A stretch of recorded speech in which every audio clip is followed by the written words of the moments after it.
where? Good. Okay. All right. Bom dia. So this morning I'm going to talk about kind of how we've used our clinical program to advance research in integrative medicine and childhood cancer. And I'll start with our program was the first in the country in the United States to fully integrate integrative therapies with treatment for childhood cancer. And when I use the term integrative, I really mean that patients receive their chemotherapy, they receive their conventional allopathic care right alongside receiving aromatherapy, acupuncture, yoga, etc. So we've been doing this since 1998, but what's been important is that we've also advanced evidence. And the reason that we've done that is because we know that the global use of integrative medicine among children with cancer is quite high. It reaches up to 90% depending on the survey used and depending on the area of the globe.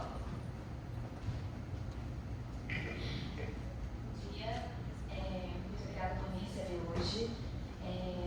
O nosso programa foi um dos primeiros nos Estados Unidos a ser criado, em relação à medicina integrativa, e começou desde 1998, lá na Columbia University. Então, os nossos pacientes eles recebem a quimioterapia enquanto eles estão fazendo algum tipo de terapia integrativa, enquanto estão fazendo uma aromaterapia ou alguma outra atividade. Então, nunca é só a parte pesada do tratamento. E ao longo dos anos nós percebemos que esse efeito é positivo em até 90%. Isso para qualquer tipo de câncer que a criança esteja tratando. And so why are families using integrative medicine? Many use it to try everything possible to support their child, reduce the stress, kind of the lived experience, quality of life. Most patients are using it for symptom management, although a small percentage of patients also use it for treatment, particularly when allopathic medicine is not effective. And they use it for prevention of secondary late effects. And I think what's important is that many families find these therapies effective. Por que as famílias e os pacientes estão usando a medicina integrativa? Alguns porque querem tentar tudo que for possível, todas as opções existentes. Alguns para reduzir estresse, o estresse que a doença causa em todos os envolvidos, para melhorar a qualidade de vida, para ajudar nos sintomas, para prevenir efeitos colaterais tardios e para prevenir um relapso, uma segunda doença, uma volta do câncer. E, claro, para tratar o câncer como um todo. One of the concerns around integrative medicine and pediatrics as a whole is the safety. And, there's been really limited evidence in children with chronic disease and the role of integrative medicine alongside allopathic care. And safety can really be separated into 4 different groups. There's those therapies that we know are safe and can be integrated because there's high quality evidence that supports it. There are therapies that we really don't know anything about and could really be cause for concern, and those would be therapies that you really avoid and discourage. But the lion's share of therapies in integrative medicine are in a gray zone, are in a zone where we don't know if they're efficacious. It doesn't seem to be that they're harmful, but we really don't have that sort of good evidence to guide patients comfortably. Uma das principais preocupações no uso da medicina integrativa é o quão seguro essa medicina integrativa pode ser para os pacientes. Tem muitos casos em que a evidência, as provas mostram que a questão da segurança é inconclusiva, mas que por essa razão precisam ser acompanhados de perto, monitorados para ver qual é o grau de eficácia da medicina integrativa.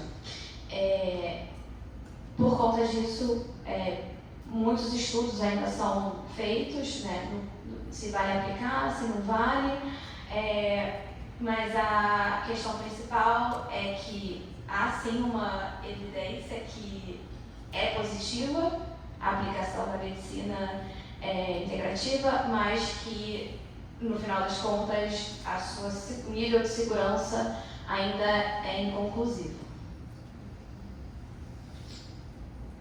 So there are, some reasonable concerns about integrative medicine. Again, I mentioned a few clinical trials. When it comes to regulation, particularly with herbal or nutrition supplements, there are questions about quality, about contamination.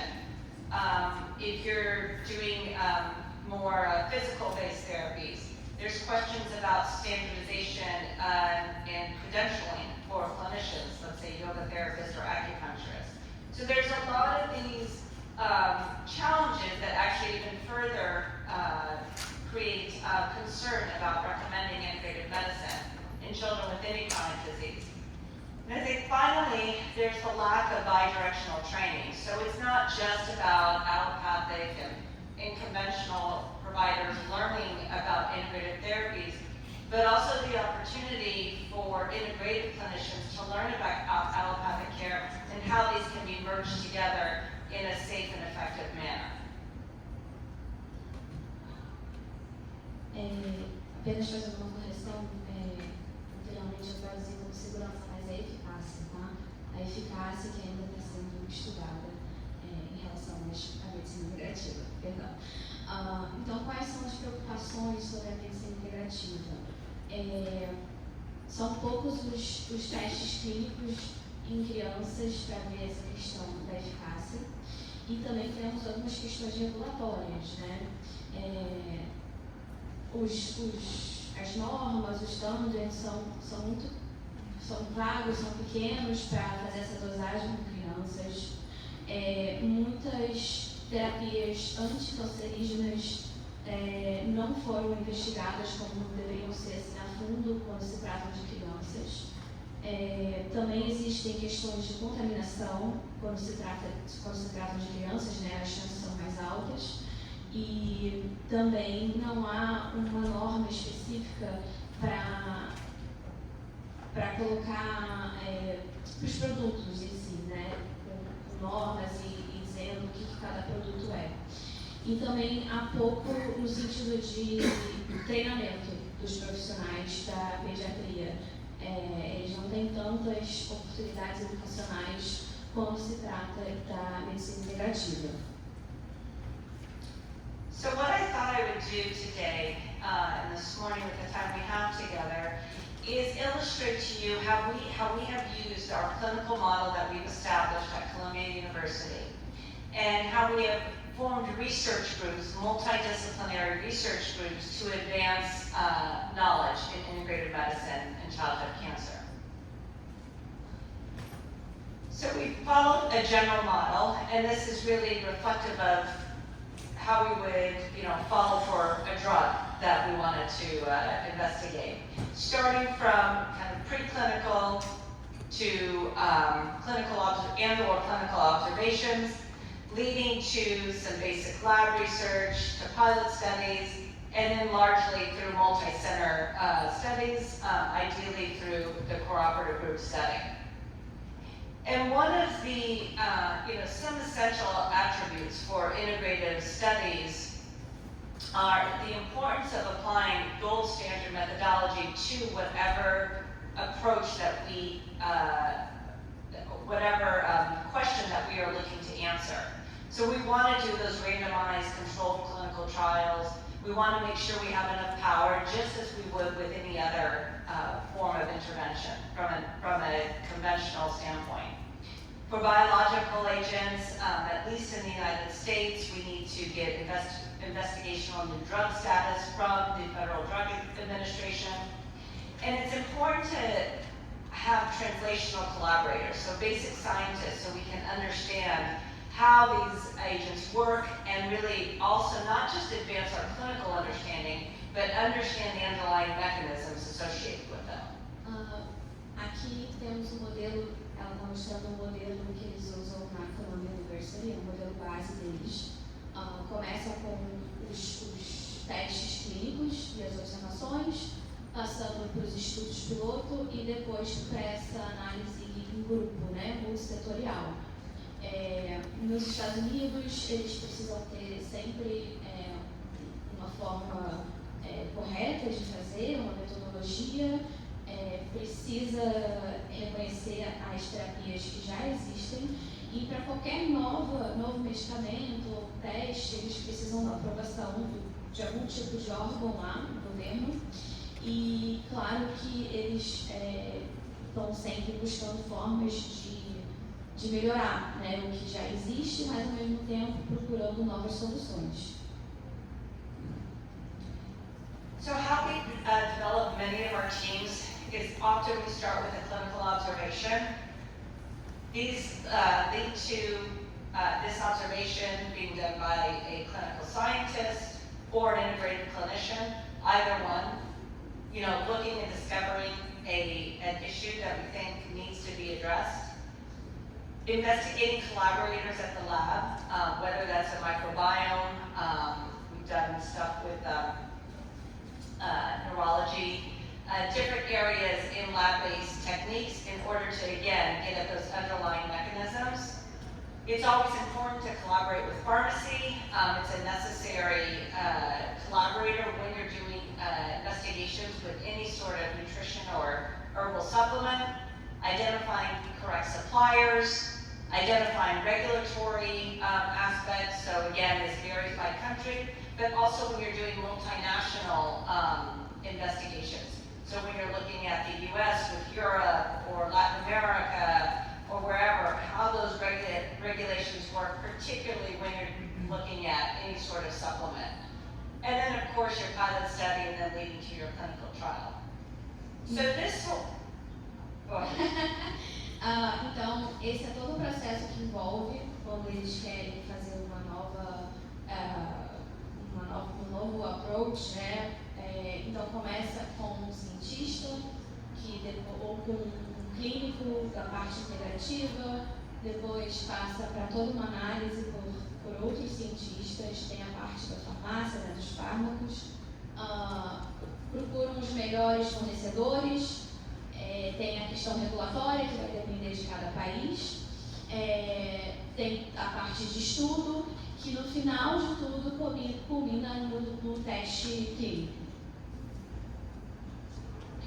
So I'm going to give you 3 examples of how we've done this with my program at Columbia University and how we've advanced some clinical observations into large clinical trials. And also illustrate some that are in development and just starting. So I think many of you have maybe heard me talk about this study. It was identified by the issue first from clinicians of acute graft versus host disease. Acknowledge that in children with cancer and hematologic disorders, this is the only treatment. However, about 35% of children and adolescents undergoing stem cell transplant develop GI acute GVHD. This, of course, has changed dramatically with the inclusion of haplo transplants. But in those patients that do not receive those, there is a high range of it. And we all know that, really once a patient develops acute GVHD, particularly if it's chronic, steroids is really the only antidote for it, which is limited efficacy. We know that in adults and children with cancer, upon the initiation of conditioning therapy for stem cell transplant, there is a deconditioning that happens in the gut, and this is illustrated by a reduction in bacterial diversity. So here you can see the beginning of conditioning therapy. Here is your day of transplant. You can see this precipitous decline in bacterial diversity, and then it continues to decline until about day plus 30. With the knowledge, you want me to stop? Yeah. Então, aqui é um dos primeiros exemplos que ela trouxe para mostrar como a medicina integrativa pode afetar de forma positiva efetiva em casos de crianças e adolescentes com um tipo específico de câncer, que eu vou precisar de uma ajuda de especialista para traduzir. Esse HSCT significa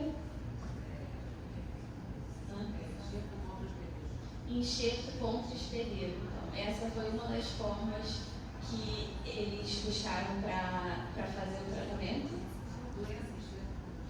Doença enxerto contra hospedeiro.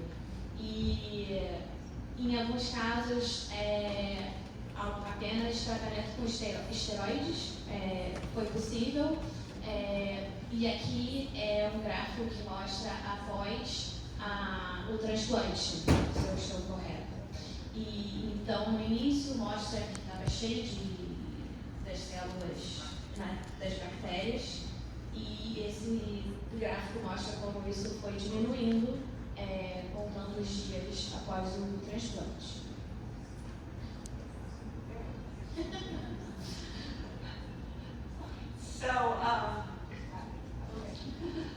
So we started this first observation that from a brief report outside of the clinical study, clinical observation, a brief report that found that when you give lactobacillus to mice who are undergoing stem cell transplant, that there is an improved survival and a reduction in GVHD. So this study then, we built upon this study to ask the question, are probiotics safe in children undergoing stem cell transplant? This was a study published in 2015 in which we administered Lactobacillus plantarum to 40 children undergoing stem cell transplant, beginning at the date of conditioning up to date plus 30, just to determine if it was safe in this patient population.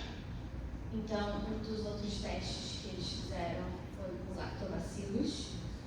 Foi feito primeiro em ratos laboratoriais para testar se funcionava, e depois esse teste passou para crianças e adolescentes que tinham feito esse transplante em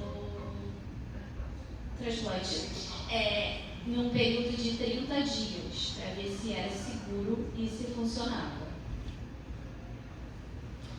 So most importantly, this study found that we did not find an increase in acute GVHD. Based on the finding of this pilot study, we then launched a study through the Children's Oncology Group where we looked at the efficacy of Lactobacillus plantarum for the prevention of acute GI, acute GVHD in children undergoing stem cell transplant. Então, como não houve nenhuma prova de que isso aumentava ou diminuía, né, a melhora, eles resolveram lançar uma pesquisa específica para estudar a eficácia dos lactobacilos em crianças e adolescentes que estavam fazendo esse tratamento e haviam feito o transplante. And this study was supported by a R01 that I received from the NIH in the US. The experimental design of the study was a randomized trial where patients were randomized to Lactobacillus plantarum or placebo, beginning at the date of conditioning up until day plus 56, representing the time at which patients are at the highest risk for developing GI acute GVHD. O estudo contou com pacientes escolhidos de forma aleatória, e também era forma aleatória se eles iriam receber o medicamento em si ou se era um placebo. E esse estudo foi monitorado num período de 56 dias. So I'm not going to go into the full results of the study, but just to highlight a few take-home messages from the study that was published in Transplant Cell Therapies earlier this year. Adherence and safety to the probiotic was excellent. We had similar adherence to the probiotic and placebo on both arms. Importantly, there were no adverse events associated with Lactobacillus plantarum administered during this time frame at this dose. Os resultados foram positivos. Não vai entrar em detalhes, mas se provou que tanto o placebo quanto a droga a ser administrada teve um resultado eficaz. Lactobacillus plantarum was not associated with the reduction of GI acute GVHD or overall GVHD. And it was not associated with a reduction in days in the hospital. We did, however, find that administering Lactobacillus plantarum in this patient population improved GI integrity as measured by citrulline. Ao mesmo tempo, não ficou associado com, não teve uma redução de dias no hospital, nem em outros efeitos colaterais, né, do tratamento. Mas aumentou teve uma melhora no gasto intestinal dos pacientes. Importantly, as I mentioned, these underlying mechanisms are really important for us to advance the field of integrative medicine. And we did find that colonization of Lactobacillus plantarum was not uniform among patients.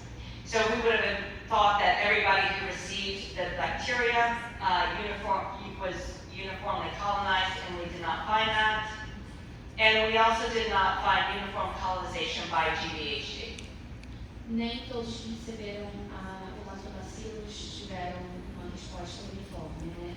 Eles acharam que teria, que seria parecido em cada paciente, mas cada paciente apresentou um diferente resultado. So again, we did not find in the study that Lactobacillus plantarum was efficacious. However, we have some subsequent queries ongoing, particularly at the basic science level, working with our microbiome lab in terms of understanding some variations in what may or may not have occurred. Apesar de não ter tido a eficácia que eles esperavam, algumas consequências foram sim positivas e que esse estudo já valeu para um próximo estudo parecido com o uso de lactobacillus. So I have two more studies that we're going to highlight. I'm just worried about time a little bit. I have no idea. Yeah. But I do want to give you just a few other highlights about how we really use the model that you've created here at INCA, which is really kind of what I want to stress, this incredible model that you already have created, how you can use it to advance science and also, increase the knowledge in the field. So one of our second studies that is new is looking at asparaginase-associated pancreatitis, and this is a collaboration between Dr. Louis Silverman, who is the chief of our division at Columbia University, myself, and colleagues at Stanford Hospital. Então esse é um segundo estudo relacionado à pancreatite, que também usou um modelo bem parecido, então vai só falar um pouco assim, mais por alto do que eles conseguiram atingir com essa pesquisa. So I'm going to overview the background. I think for the leukemia doctors in the room, everyone knows the side effects associated with asparaginase, and pancreatitis is one of those circumstances that is painful for the patient and also has been associated with poor survival in both adolescents and even more so in young adults. We had published a paper last year suggesting that vitamin A may have a beneficial role in the prevention of asparaginase-associated pancreatitis. Alguns estudos recentes apontam que talvez o uso e aplicação de vitamina A tenha um efeito positivo no tratamento desse tipo de doença. So what the first observation was that when you administer asparaginase to mice, that there is a significant reduction in vitamin A serum retinol levels. Então aqui eles fizeram um teste também, novamente usando ratos laboratoriais, administrando o mesmo nome em português, gente, que são os médicos, né? Asparaginase de forma única aos ratos, para ver se causava uma redução desse sérum retinol. So the white bar being those mice that were administered asparaginase alone, and then those that, that were no asparaginase, and here's mice administered asparaginase. You see a significant reduction in vitamin A. We then looked at data from electronic medical health records. Again, these are patients around the United States, both children and adults, who were being admitted to the hospital, receiving asparaginase, and they either received vitamin A or did not. Their reasons for vitamin A administration was not clear. It could have been self-prescribed, it could have been their physician prescribing it for some other reason. But we compared the two groups of patients that were in a hospital receiving asparaginase and those that did and did not receive vitamin A. And then again here, you see a reduction in acute pancreatitis in patients that received vitamin A with the asparaginase compared to those that did not. Então, eles fizeram um estudo entre pacientes que estavam recebendo o asparaginase junto com a vitamina A e os que não estavam, e os que receberam mostraram uma redução impressionante na doença, né? Ela mostrou ali na pancreatite. Okay, I'm going to go through these next slides pretty quickly so I can get to the last slide. But we then leveraged a cohort that began our integrated therapies program, led at Columbia University, where we monitored dietary intake over the course of 2 years for children with leukemia. We looked at dietary intake, and we looked at blood, and we looked at asparaginase-associated pancreatitis. Em crianças com leucemia, eles fizeram um estudo de 2 anos avaliando o que eles comeram durante 2 anos, na parte nutricional, além do tratamento, e fizeram o tratamento e a eficácia do asparaginase. E ela vai falar um pouco agora do resultado. So those patients that developed acute pancreatitis had a reduction in plasma retinol, so lower intakes of plasma retinol, as well as lower intakes of vitamin A. Então, aqueles pacientes que receberam a vitamina A tiveram lower plasma retinol and lower vitamin A intake. Eles tiveram uma redução da absorção da vitamina A e da questão do plasma e a concentração do plasma. And we also found that there was an even more significant reduction in plasma retinol in patients who developed early acute pancreatitis. So this is in the first month of treatment for leukemia versus those that developed later onset pancreatitis. So after induction but before maintenance or continuation phase of therapy. And you can see here, these average plasma retinol levels are lower in this group compared to these controls who did not received asparaginase but did not develop pancreatitis. E os estudos mostraram que as crianças que desenvolveram mais cedo, né, a pancreatite durante o tratamento da leucemia mostraram uma redução ainda maior do retinol e da vitamina A. So our next step here is to evaluate these clinical questions. Can vitamin A prevent the incidence of acute asparaginase-associated pancreatitis in children with ALL? What is the dose and duration, and is it safe? So we are now launching a pilot study to evaluate these questions both in adolescents and young adults. So this study will be ongoing children from the age of 15 up to adults to the age of 40. So more to follow the next time we meet on this. Aí são algumas questões que eles precisam responder para continuar com o teste clínico e principalmente avaliar, né, como ocorre essa pancreatite em crianças em tratamento de leucemia LLA e como eles podem melhorar isso. Isso são questões que vão ser ainda pesquisadas. And then the final example I want to illustrate to you is coming out of the dietary supplement world and into acupuncture. And we are now launching a new study to look at acupuncture for the management of pain and anxiety in patients, adolescents again, and young adults. So children 15 up into adults of the age of 40 who are undergoing routine lumbar punctures for their treatment of ALL. Again, I'll skip over the background a little bit, but just to highlight, intrathecal chemotherapy is essential. Lumbar punctures are a component of ALL treatment, and they're associated with many side effects. I think one of the most recent ones that's been discussed in the literature and at many meetings that I've been at recently is this increase in neurocognitive impairment. So among children survivors, pediatric survivors of leukemia, there's about a 20% increased risk of neurocognitive impairment. Esse terceiro exemplo vai tratar do uso da acupuntura, né, uma medicina integrativa, para aliviar estresse e dor para pacientes, principalmente pacientes de LLA, tanto crianças como adolescentes até jovens adultos, que precisam fazer a punção lombar, e como a acupuntura pode ajudar a aliviar o estresse e a dor nesses momentos. E ainda mais porque esse procedimento é muito comum durante o tratamento de leucemia. And one of the reasons for this, E uma das questões da razão dessa pesquisa é porque mostra que os sobreviventes desse tipo de câncer mostram sofrem uma consequência neural por conta desse estresse, da dor, de todo o processo. Por causa da anestesia, perdão, para fazer a punção. Então, há uma conexão com algum dano neural por conta da anestesia usada durante a punção da lombar.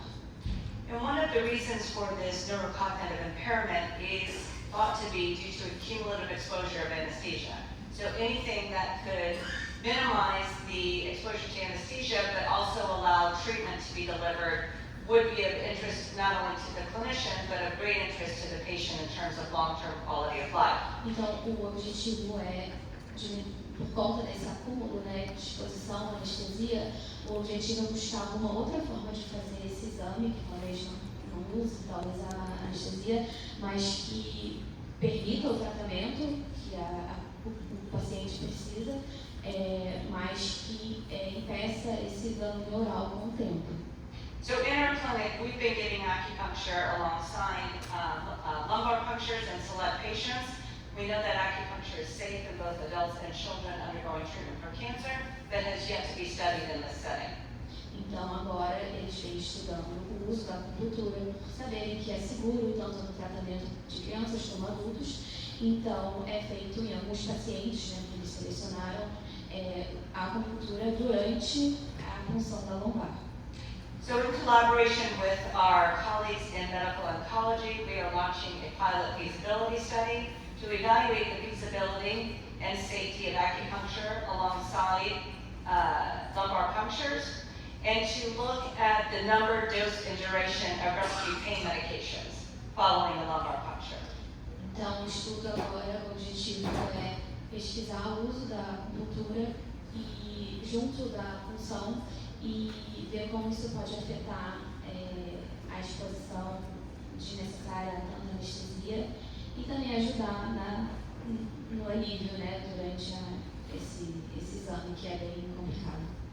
So in crossover design, patients will be randomized to either receive acupuncture with their lumbar puncture on their first lumbar puncture or on their second. We will be recruiting a total of 40 patients, 20 patients in each arm. Eles vão recrutar 40 pacientes para fazer parte desse estudo, 20 dos quais vão receber acupuntura junto com a punção lombar, ou na primeira ou durante a segunda, e outros que talvez não recebam. We will be collecting information on pain, anxiety, as well as sociodemographics, as well as the feasibility of just doing this alongside acupuncture, lumbar puncture care. O estudo vai buscar entender se isso realmente é uma coisa possível de ser feita sempre, ou se talvez tenha algum efeito na função da lombar e buscar isso, né, no futuro. Patients will receive acupuncture for